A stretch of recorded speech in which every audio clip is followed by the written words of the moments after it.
Équipe, j'espère que vous allez bien. Ça fait un petit moment qu'on n'a pas fait de point sur le marché crypto. Du coup, on va voir où on en est dans cette all season et dans ce bull run. On va voir que le Bitcoin il bataille autour des 100 000 dollars. Moi, ce qui va m'intéresser aujourd'hui sur la bubble mode, c'est pas forcément de voir les petites corrections qu'il y a qui n'ont pas l'air très très importantes. Il faut bien se douter que les cryptos qui ont déjà à peu près pump, il y aura des profits de récupérer, notamment si vous avez investi des grosses sommes d'argent. Vous imaginez bien que la personne qui investit 100 000 dollars ne va pas avoir la même objectif que la personne qui va investir 100 voire même 1000 dollars. Donc c'est pour ça qu'on va avoir des petites corrections tout du long du bull run. Faut pas s'inquiéter, au contraire, faut penser à recharger si jamais il y a des plus grosses corrections que ça, parce que pour moi ça c'est pas vraiment des grosses corrections. Comparé d'ailleurs si jamais vous redoutez un peu, vous voyez ce genre de map à la journée, n'hésitez pas à revenir sur la semaine ou même sur le mois et vous verrez que tout va très bien, tout est au vert. Tout est au beau fixe, on peut voir d'ailleurs même que par rapport au top 100 dans notre wallet, on est légèrement au-dessus au niveau du profit. Notamment parce que j'ai construit tout mon wallet autour des projets faisant partie de la nouvelle norme ISO 20022 qui vise à améliorer le système de paiement actuel traditionnel transfrontalier. Avec notamment dedans XRP, XLM, Algo, Cardano, HBAR, il y a également IOTA que j'ai pas dedans et d'autres projets. Mais bon, c'est assez intéressant de voir aussi que certains projets comme Atom qui commencent à exploser petit à petit, que je vous avais redonné il y a quelques temps. Link, c'est pareil, qui part très très bien. Le Doge qui continue son ascension, je pense qu'il n'a pas terminé. Et du coup, on va aller voir un peu ce qui se passe sur un graphique très intéressant qui s'appelle le Altcoin Season Index. Et on peut voir dessus justement qu'on est vraiment au début de la Altcoin Season. On peut voir que la dernière qu'il y a eu, donc c'était en fin d'année dernière, et début de cette année. Donc là, on est en train de repartir un peu sur le même schéma.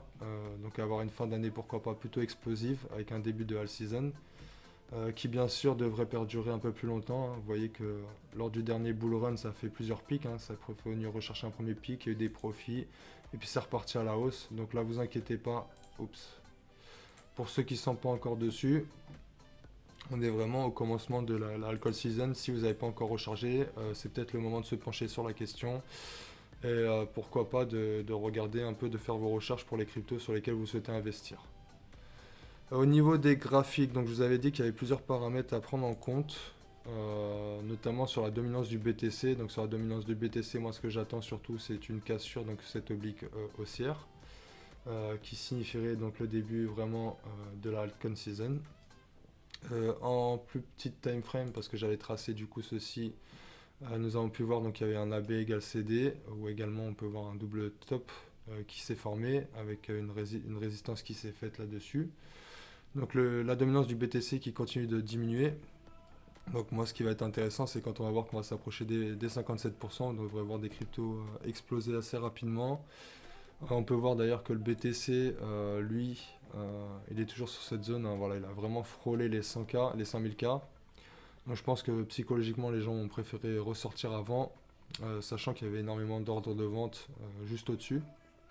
Donc il y en a qui ont préféré récupérer leur profit juste avant que ça rebaisse.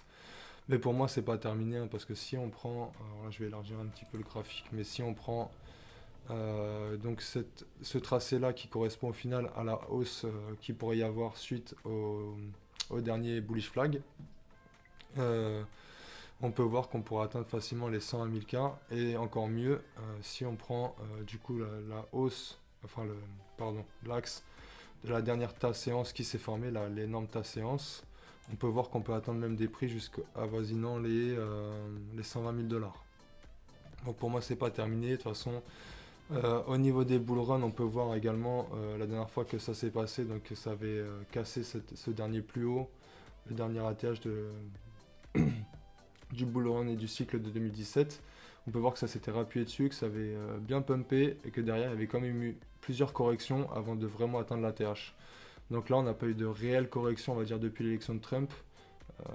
Vu qu'on va dire que comme il y a toute une adoption, une mouvance pro-crypto qui se met en place, on a peut-être des choses un peu plus paraboliques que d'habitude. Mais il y aura forcément des corrections et des prises de profit, notamment quand on voit sur l'extension de Fibonacci qu'on est vraiment dans une zone très très intéressante pour récupérer les profits, qui correspondent notamment à cette zone où on peut voir justement le potentiel profit suite au bullish flag. Donc c'est pour ça, faut pas s'inquiéter, hein, comme je vous ai dit auparavant. Les personnes qui investissent des grosses sommes et qui sont là depuis 2 ans en train d'investir depuis les 15 000 et vont commencer à récupérer des profits vers ces niveaux-là, hein, et laisser pourquoi pas courir une partie. Nous, notre trade, il est toujours en cours, qu'on a pris à 59 300. J'ai placé un BE juste en dessous justement de ce support horaire, daily pardon. J'ai placé juste en dessous, au cas où justement il revient casser cette zone, pourquoi pas aller en racheter une fois qu'il redescendra plus bas, s'il redescend plus bas. Moi je pense plutôt qu'il va faire une sorte de range pour laisser justement place un peu au altcoin. Et on peut voir notamment sur le total 3, donc qui correspond au market cap de toutes les cryptos, excepté donc le Bitcoin et le TH, qu'on est clairement rentré dans notre zone, comme je vous expliquais hier, donc de prédiction de l'altcoin season. Donc avec notamment des valeurs donc, de quasiment 900 milliards de dollars, qui correspondent quasiment au dernier plus haut du bull run. Donc on est sur des niveaux de liquidité qui sont assez élevés. Donc je vous laisse imaginer un peu quand ça va atteindre les 1,4 ou les 1,8 trilliards de dollars, le montant de certains altcoins qu'il y aura dans vos portefeuilles, ça va être juste hallucinant. Je pense que la plupart vous n'êtes pas prêts. C'est pour ça, soyez patient. Sachez que vous êtes rentré quasiment au début de cette altcoin season. Donc pour la plupart, du moins ceux qui étaient dans le groupe, normalement vous êtes rentrés même depuis septembre. Donc honnêtement, vous n'avez rien à craindre. Ne paniquez pas si vous voyez des petits retracements ou autre à la journée, c'est pas très très grave, hein, honnêtement, ça fera juste des opportunités supplémentaires. Je vais vous dire autre chose par rapport à justement pourquoi, à mon avis, il y en a beaucoup qui ont récupéré des profits. C'est notamment parce qu'on arrive sur cette oblique haussière de l'USDT, donc la dominance de l'USDT. Donc à savoir qui suit, je vais remettre ça bien, il suit donc cette tendance haussière, donc en accumulant beaucoup de capitalisation. Et je pense que beaucoup se servent justement de cette oblique pour savoir quand est-ce qu'il faut récupérer ou pas des profits. Et pourquoi pas faire une petite phase comme ceci juste avant le démarrage du bull run pour accumuler juste au niveau de cette tendance haussière. Pour pourquoi pas repartir, ça peut être une belle zone de rebond donc pour l'USDT, ce qui fait que bon, certains vont certainement prendre beaucoup de profit à ce niveau-là. C'est un repère pour certains, comme je vous dis, qui surtout ont investi des grosses sommes d'argent. Donc ne vous inquiétez pas, et si on voit justement cette dominance casser cette oblique, par contre, je peux vous dire que ça sera ultra bullish pour l'ensemble du marché. Ça voudrait dire que toutes les liquidités qui sont sur la market cap de l'USDT partiront vers des cryptos autres, donc volatiles, parce que l'USDT, pour rappel, c'est un stablecoin. Donc le prix reste aux alentours des 1 dollar. Ce qui permet normalement de sécuriser vos profits sans passer par la case échangement en monnaie fiat, car à partir de ce moment-là, vous serez imposable sur vos profits. Donc c'est une belle alternative pour conserver vos profits sans être taxé ou autre. Les stablecoins, je vous ferai une vidéo là-dessus pour savoir comment s'en servir, à quel moment s'en servir et justement comment les déplacer d'une crypto à ce genre de crypto stable. On va aller voir du coup l'Ethereum. L'Ethereum il m'intéresse aussi.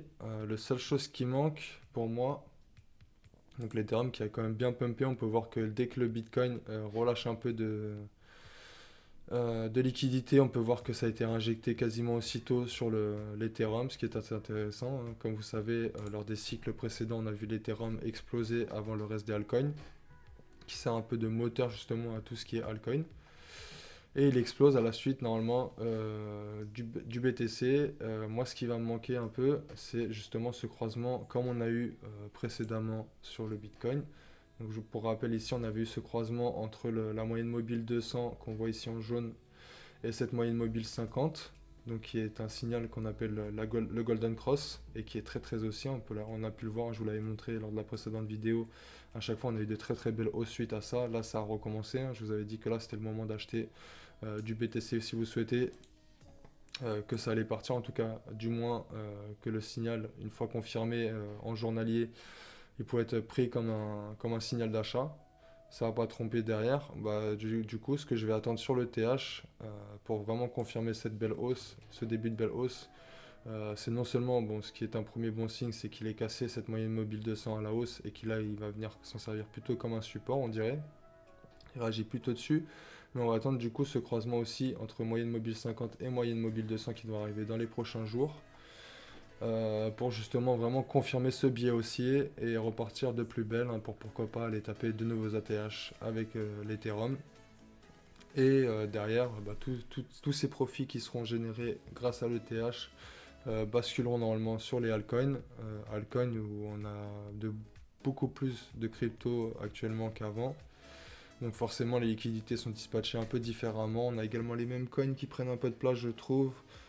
Peut-être du fait qu'il n'y a pas forcément de projet ni de narratif derrière, les gens n'ont pas envie de se prendre la tête, ils voient ça un peu comme un ticket à gratter, on mise sur une altcoin avec un chien, avec une casquette ou une chose comme ça, et puis derrière on espère qu'il explose à la hausse pour prendre des profits assez rapidement. Comme vous savez, les mêmes coins sont très très volatiles, et c'est peut-être ce qui attrait un peu les investisseurs ou les jeunes investisseurs qui veulent pas se prendre la tête. Donc ne vous en faites pas, après les projets concrets devraient quand même surperformer ce bull run et on devrait voir de très très belles choses sur nos portefeuilles dans les prochains mois. Donc comme je vous dis, on est encore au tout début de cette altcoin season et c'est là qu'on va commencer à avoir de très très belles performances et qu'on va pouvoir aller chercher des objectifs pour récupérer nos profits au fur et à mesure. Mais pour l'instant, ne vous inquiétez pas.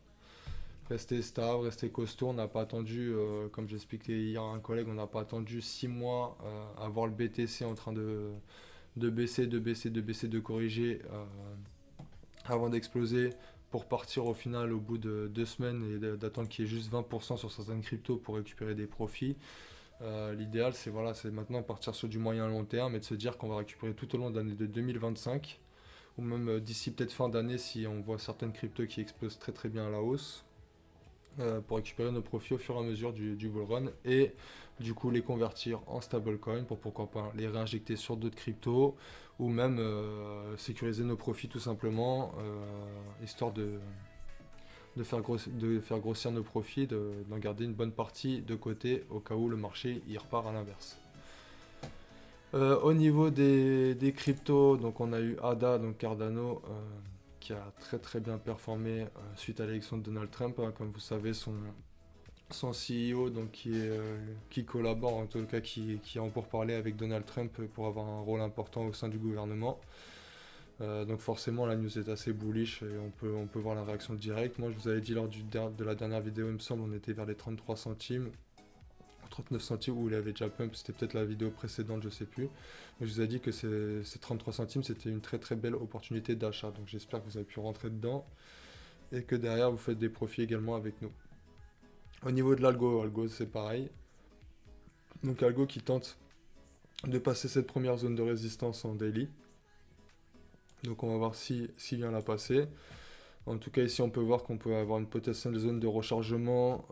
Donc l'idéal, ça serait de revenir ici, donc sur les 15 centimes. Après, je ne sais pas s'il va revenir honnêtement en phase de bull run. Généralement, les cryptos viennent entre les 50 et 61,8, donc dans la golden zone plutôt, pour venir recharger, repartir à la hausse. Il n'attend pas de revenir sur des prix premium pour repartir. C'est ce qu'on a déjà fait les derniers mois lors du bear market et dans la phase d'accumulation avant le bull run. L'atome c'est pareil, on l'avait donné dans le groupe, je l'avais redonné dans le groupe, donc il me semble que je l'avais donné déjà une première fois vers les 4 dollars, et on en avait rediscuté ensemble parce que vous me demandiez des cryptos qui étaient sur le point de pump. Il me semble que c'était vers le 8 ou 9 novembre, là ça devait être vers là, donc elle était environ à 4,6, 4,7 dollars. Vous pouvez voir que vous avez quasiment tous fait un x2, du coup même ceux qui sont rentrés un peu en retard. C'est pareil, lâchez rien, laissez, hein, là c'est un début de pump, on est venu casser donc du coup cette moyenne mobile 200, on est venu s'appuyer un peu dessus, on repart à la hausse. Voilà, c'est un bon début. Donc les corrections comme ça, n'y prenez pas attention, au pire vous rechargerez une bonne partie si jamais il revient sur votre zone de point d'entrée d'achat. Mais pour moi ça reste hyper haussier et hyper bullish. Vous voyez qu'on a un début un peu d'excès au niveau du RSI, donc c'est normal que certains prennent des profits. Et voilà, c'est ce que certains se servent pour justement voir à quel moment récupérer aussi des profits. Donc au niveau de l'AVAX, donc AVAX très très bien parti également. Donc là je vais aller chercher une deuxième ressource à peu près vers là. Excusez-moi. Donc du coup vous voyez, hein, des fois il suffit pas de voir comme ça pour se dire ça y est le projet il a pump. Des fois, il faut prendre un peu plus de recul. Je vais vous montrer tout à l'heure avec la 6 Infinity, c'est assez flagrant. Mais si vous voyez que voilà, en prenant un peu de recul, on est encore loin du potentiel que peut avoir chaque crypto, hein. Que ce soit l'ADA, que ce soit l'Algo. L'Algo d'ailleurs qui a un très très fort potentiel que je vous ai redonné dans le groupe. Car il est vraiment encore tout en bas. Effectivement, si on zoome comme ça, on se dit waouh, il a bien pump, j'ai loupé l'occasion. Sauf que là, on n'est pas en trading, on parle plutôt moyen long terme. Donc non, vous n'avez pas loupé l'occasion. Attendez peut-être voilà, des journées de correction comme ceci ou un peu plus. Pourquoi pas venir recharger. Mais derrière, si vous dézoomez un peu, vous voyez que le profit, on peut encore faire du x10 facilement, quoi. Donc ne vous inquiétez pas. Pensez à recharger vos cryptos. On est sur les niveaux les plus bas. La alcohol season, elle va pas tarder à arriver. Donc n'hésitez pas à commencer à faire vos recherches à ce sujet. Le Dogecoin, c'est pareil, il a très très bien performé. Il est venu se rappuyer sur des plus hauts avant de repartir. Donc pour moi le Dogecoin il peut aller chercher maintenant notamment son dernier ATH. Donc on va voir d'ici combien de temps, peut-être que ça sera au niveau de la prise de poste de Donald Trump donc qui s'effectue en janvier. Avec notamment la nomination de Elon Musk au Department of Government Efficiency. Qui est l'acronyme de Doge. Car comme vous savez, Doge c'est un peu sa crypto, voilà, c'est un peu l'ambassadeur de cette crypto là. Donc c'est pour ça qu'elle a très très bien réagi. C'est un meme coin, hein, qui a très très bien réagi et qui à mon avis n'a pas fini de réagir parce que lorsqu'on va avoir masse de liquidités qui vont arriver dans les altcoins, ils vont regarder un peu ce qui se passe au niveau de notre top 100, même de notre top 10 j'ai envie de dire. La plupart des investisseurs ils vont chercher les cryptos donc fiables qui sont dans le top 10 avec la moins forte capitalisation. Et actuellement, si je dis pas de bêtises, les plus fortes dans le top 10 avec la plus faible capitalisation boursière, ça sera le Cardano, ça sera également... attendez, parce que là je suis dans les favoris.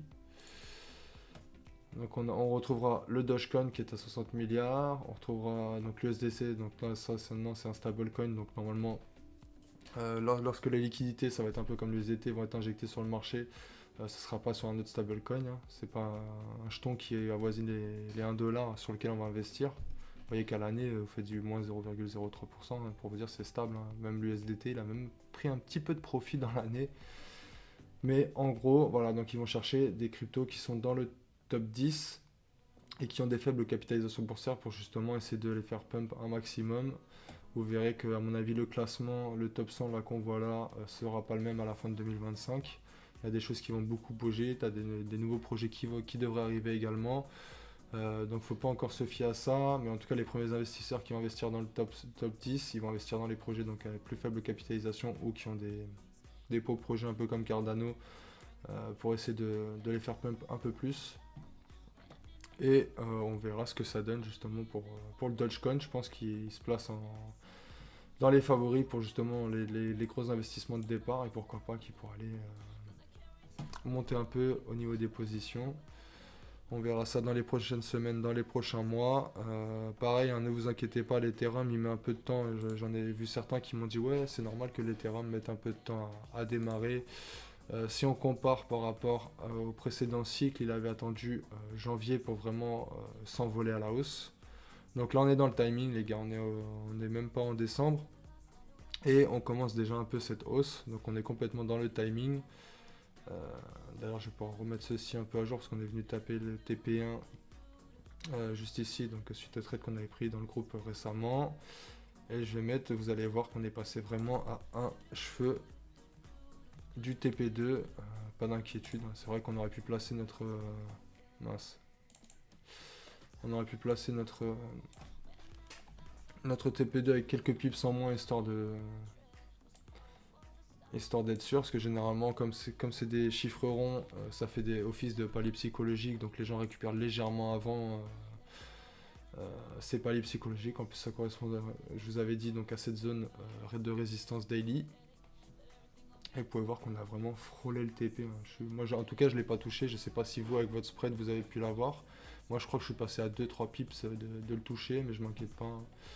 Si je me mets en plus court terme, je peux voir qu'on commence déjà à réagir là-dessus. J'attendrai plutôt, pourquoi pas, moi, une réaction du coup sur les derniers plus hauts, donc sur cette résistance qui pourrait faire office notamment maintenant de support. Ce qui serait plus intéressant si on souhaiterait reprendre pourquoi pas un trade ou deux, que je vous enverrai dans le groupe Telegram bien sûr. On va continuer donc avec, donc on avait fait le BTC, le Doge, le DOT c'est pareil, il repart bien. Voilà, le Doge je sais pas si vous en avez, nous en tout cas on commence à l'investir depuis les 4 dollars.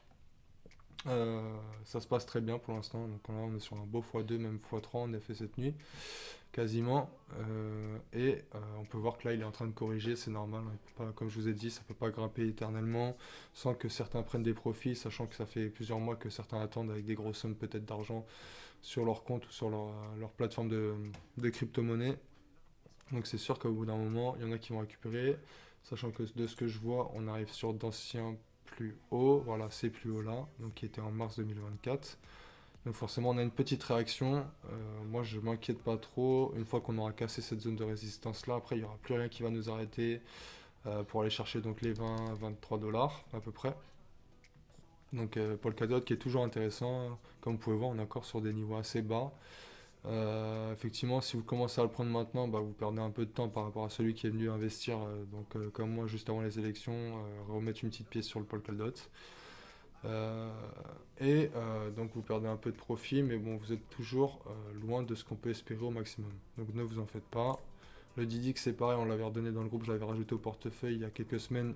Il est en train de bien partir. Donc on avait repéré cette épaule, tête-épaule, qui a fait une très très belle réaction après sur la ligne de coup. Et par la suite, il est reparti à la hausse. Donc Didix, qui est une plateforme d'échange décentralisée et qui est en train d'améliorer constamment sa plateforme, là, qui propose de nouveaux services, on va dire, pour être toujours dans l'amélioration et attirer le plus de monde possible. Le fetch, donc je voulais repartager. Donc là, il y a je crois que c'était hier aussi d'ailleurs, hier ou avant-hier, où justement on était revenu sur cette zone vers les 1,29. Je sais plus on était à combien, je crois qu'on était à 1,29 il me semble, parce que je vous avais dit justement qu'il y avait ce bullish sandwich. Alors le bullish sandwich c'est quoi? Si je me remets en weekly, c'est juste ça, voilà. En fait c'est une bougie baissière avec une bougie englobante haussière et après une autre bougie baissière qui vient pas totalement englober l'autre, donc qui s'arrête vraiment sur le dessus du corps de la précédente bougie baissière. Généralement ça c'est un signe qui est plutôt haussier quand on fait un peu de lecture de chandelier japonais. Et on peut voir que ça a quand même directement réagi. On peut voir qu'il y a quand même une petite hausse, il me semble, sur les bubble maps, c'était à peu près de 10%. Donc c'est pas négligeable. Je vous avais dit qu'on était toujours dans cette zone OTE, donc de rechargement. Une zone qui n'est pas non plus la zone premium, mais qui est une très très belle zone de rechargement. On avait fait donc cette épaule tête-épaule aussi avant les élections, donc qui avait été cassée, mais qui est revenu donc sur ce support daily. Et derrière, on peut voir la réaction instantanée. Donc pour moi, le fetch, voilà, c'est toujours bon à prendre sur du moyen long terme. Et on peut espérer de très très belles choses avec cette crypto qui est en retard un peu avec les autres projets AI. Ensuite, le FTM. Le FTM, c'est pareil, il part très très bien. On est repassé au-dessus de la moyenne mobile de 100, qui est toute neuve, un projet assez récent. Donc qui repart plutôt bien à la hausse. Vous allez voir qu'on va atteindre bientôt la première zone potentielle où on peut récupérer des profits. Et on va laisser la position courir assez longtemps. Moi honnêtement je ne récupérais pas de profit en spot, du moins avant au moins cette zone là. Ça c'était plutôt pour ma zone de trading. Donc FTM qui est très très bien parti comme vous pouvez le voir. Donc pareil, une crypto qui fait partie de notre porte-monnaie. Donc ça fait plaisir. Grasse, c'est pareil, je vous avais donné un peu un plan pour recharger sur le Grasse, donc au 50%, 61,8 et au 78,6 si jamais il y revenait. Donc là, on peut voir qu'on est déjà en train de réagir sur cette zone H4, ce support H4, voilà, avec notamment ici une sorte de petite divergence haussière. Donc après, il reste toujours ce support daily qui n'a pas été venu chercher, mais on voit déjà quand même cette première réaction, ça peut être une très très belle zone de renfort, du moins de position, si vous n'êtes pas dedans pour investir. Parce que pour moi, comme Render, c'est des projets qui ont de l'avenir dans le domaine des IA, dans le partage de données justement pour les laboratoires d'IA. Car comme vous savez, pour développer les IA, il faut énormément de données. Et donc c'est ce genre de projets-là qui vont permettre d'en procurer aux entreprises et aux laboratoires d'IA en échange de récompenses de crypto à ceux qui utilisent ce système pour partager leurs données.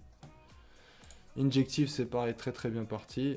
Vous voyez, on avait dit qu'il fallait recharger dans cette zone-là Ça va pas louper, on est en train de repasser très très haussier. Donc injectif très très bien. Link c'est pareil qui est en train d'exploser. Donc j'ai mis une petite extension de Fibonacci pour voir un peu les différents paliers qu'on pourrait avoir sur le Link. Donc avec notamment cette dernière zone haute qui pourrait faire office de profit, sachant que nous on en a repris vers les 10-12 $. Ça ferait déjà un x2, c'est pas déconnant. Après à vous de voir quelle est votre vision de vos investissements, à savoir si vous voulez plutôt du court terme ou du long terme. Si vous cherchez plutôt du court terme, je vous conseille quand même d'aller sur du trading plutôt que sur des investissements comme ceci. Là on est plutôt vraiment sur en tout cas des stratégies plutôt long terme. Le Litecoin, c'est pareil, qui a très très bien performé, qui a retapé les 100 $ hier. Litecoin, je suis toujours dedans, j'attends vraiment qu'on atteigne ses plus hauts pour prendre un premier profit, du moins en trading. Ondo, c'est pareil, gros projet RWA qui aura son importance et qui est entre guillemets backé par BlackRock. Donc ça, c'est un gros projet sur lequel j'ai investi également. On avait une belle zone de rechargement ici, j'espère que vous avez pu en profiter. Maintenant, il commence à partir, c'est plus trop le moment d'en prendre, même si sur le long terme, et si vous avez une vision long terme, il y a encore beaucoup de marge selon moi pour atteindre de très beaux sommets. Quant, donc, il fait partie de l'écosystème XRP, ISO 20022. C'est pareil qui est parti, qui a suivi ses confrères, on va dire, pour aller à la hausse. Le Render, donc le cousin, on va dire, de Grasse, plutôt Grasse, le cousin de Render. Donc c'est pareil qui commence à partir. Vous avez dit de recharger également dans cette zone d'ETE. J'espère que vous avez pu le faire. Le SEI, donc projet IA, c'est pareil qui est parti. Clairement, il est bien parti. Je vais pourquoi pas aller essayer de récupérer des profits vers les 1,14, mais je pense que je vais essayer d'attendre de rentrer dans une discovery zone pour aller chercher du profit. Pourquoi pas avec une petite extension de Fibo. Pour le Shiba c'est pareil, il repart. Donc Shiba, si on prend la dernière hausse, qu'on la remet par rapport à cette cassure de tendance, on pourrait espérer de très très gros profits par rapport à ce qu'il a fait précédemment. Donc c'est pareil, Shiba je le laisse, on verra jusqu'où il nous mène, sachant qu'il y a de l'hype autour des mêmes coins. C'est toujours bon d'en avoir un peu dans son portefeuille et de le diversifier. Le Solana, il est venu taper un nouvel ATH. Donc il y a quelques jours. Il y a 2 jours, il est venu taper un nouvel ATH. Donc c'est pour ça qu'il corrige un petit peu. Je pense qu'il va corriger légèrement et puis après il va rentrer dans la Discovery Zone. Donc je m'inquiète pas encore pour le Solana, je le laisse. De toute façon des profits on en avait récupéré tout au long de ce bull market et de cette hausse. Donc on a pris également plusieurs trades, d'ailleurs je vais les enlever parce que ça gêne un peu le graphique. Mais on avait pris plusieurs trades donc sur le Solana qui ont rapporté pas mal de points, ça fait plaisir. Qu'est-ce que je peux voir sur le Solana? Ouais, j'attendrai un plus gros retracement limite pour pourquoi pas en recharger. Là, il est assez haut. C'est pas maintenant que je réinvestirai dessus en tout cas. Le Stax, c'est pareil qui commence à bien partir. Stax, je suis sûr que si je trace également son Fibo, on a dû être dans la zone ETE pas loin d'ici. Voilà, juste ici. Donc c'était encore la zone de rechargement. Donc ça, c'est assez simple. Vous tracez un Fibo. Comme je vous ai dit dans le groupe Telegram, vous avez plusieurs paliers où vous pouvez réinvestir dessus pour accompagner justement les différentes hausses, notamment si on n'a pas beaucoup de données sur le passé. Ça peut être hyper efficace d'utiliser ce genre d'indicateur là, qui est un indicateur indispensable pour toutes les stratégies, donc qui est le retracement de Fibonacci. Moi j'ai laissé uniquement les zones qui m'intéressaient, donc à savoir la Golden Zone et la zone OTE, mais il y en a qui utilisent aussi les 38,2 et ainsi de suite. Le SUI qui n'arrête plus. Donc là, il y aura une très très belle zone de rechargement aussi si jamais il y retourne. À 4 $, c'est normal qu'il y ait des gens qui récupèrent des profits également. Vous imaginez bien que celui qui est rentré à 40 centimes, moi je suis rentré je crois que vers les 80 centimes, 60 ou 80 centimes à peu près vers là. Mais vous imaginez bien que la personne qui investit donc depuis les 30 centimes, qui a fait son x10, va forcément récupérer un peu de profit. Donc pas d'inquiétude, si ça retrace, au contraire, un peu comme Grasse, on ira chercher des zones pour recharger et repartir à la hausse. Moi ça me dérange pas. L'Uniswap, c'est pareil, Uniswap qui améliore constamment sa plateforme et qui repart très très bien à la hausse, donc qui est l'une des favorites plateformes d'échange décentralisées. On en a également dans le portefeuille. Pour moi, il y a de très très belles choses à faire, notamment si on dézoome un peu, on peut voir qu'on est quand même assez loin de potentiel high du dernier bull run, donc qui était à peu près aux alentours des 30 $. Donc là, on est encore aux 10 $, donc il y a encore à peu près un x3. Moi, j'en avais rechargé déjà depuis l'époque des 5-6 $. Donc c'est pareil, petit à petit, on verra où est-ce qu'on peut récupérer des profits. Il y a plusieurs derniers petits hauts qui peuvent être assez sympathiques, hein. Voilà, les 17 $ par exemple, ça pourrait être intéressant si vous avez rechargé ici. Moi, j'attendrais plutôt un truc comme les 25 $ pour commencer à récupérer du profit. Ça veut dire que je serai sur un x5 à peu près. Maintenant, après, c'est à vous de voir un peu vos stratégies et plans de sortie, mais en tout cas, il faut les définir à l'avance pour pas se retrouver perdu, notamment si vous avez plusieurs cryptos dans vos portefeuilles. Pensez à bien établir quelques stratégies. Nous pourrons vous aider à le faire également dans le groupe, mais pour définir quels seraient les points de sortie intéressants. Mais en tout cas, il faut bien les définir à l'avance pour pas être pris au dépourvu si jamais vos cryptos atteignent vos points de sortie. Et ne pas se faire avoir justement à laisser trop longtemps une crypto que vous n'avez pas suivi et derrière qui rechute, qui perd tout le profit que vous aurez pu faire. Ensuite, on va terminer par le XRP. Donc XRP, c'est juste voilà, incroyable. Donc la hype autour du XRP avec notamment le licenciement de Gary Gensler, enfin le licenciement ou démission de Gary Gensler, donc qui a été un peu annoncé même par lui sur Twitter, donc qui dit un peu au revoir à ses collègues d'une certaine façon. On peut voir que la réaction elle est instantanée. Ils ont également sorti leur documentaire le 21 novembre, donc il y a quelques jours. Je ne l'ai pas encore regardé, mais ça va être intéressant de le voir une fois qu'il sera sur Amazon Prime ou Netflix. Pour moi, c'est pas anodin qu'ils sortent à ce niveau-là, à ce moment-là plutôt. Donc pour rappel, le XRP qui était dans une phase d'accumulation depuis plusieurs années, qui commence à s'en sortir enfin, qui a tapé un nouveau plus haut qu'il n'avait pas tapé depuis assez longtemps. Donc là, on avait fait un TP1, TP2, puis on va aller chercher le TP3 vraiment en essayant d'aller cramer le dernier ATH. J'ai plusieurs positions dessus, donc ce qui fait que par palier, je pense que je récupérais à certains niveaux. Du moins en trading, hein, parce qu'en position spot, c'est certainement l'une des cryptos que je vais essayer de garder le plus longtemps possible. Pour moi, c'est un projet, comme tout le projet autour de la norme ISO 20022, qui ont du sens et qui se feront sur du très long terme. Donc il faudra garder ça à l'esprit, bien entendu. Et pas sortir trop vite de cette crypto-là. Vous pourrez très très bien le regretter dans les futures années. Donc voilà, c'était tout pour moi l'équipe, j'espère que la petite vidéo vous a plu. N'hésitez pas à rejoindre notre groupe Telegram ou à vous abonner à la chaîne en mettant les notifications pour les recevoir assez rapidement. Et en attendant, je vous dis bon bull run à tous et que la all season arrive à grands pas aussi. Allez, ciao ciao l'équipe, bon dimanche.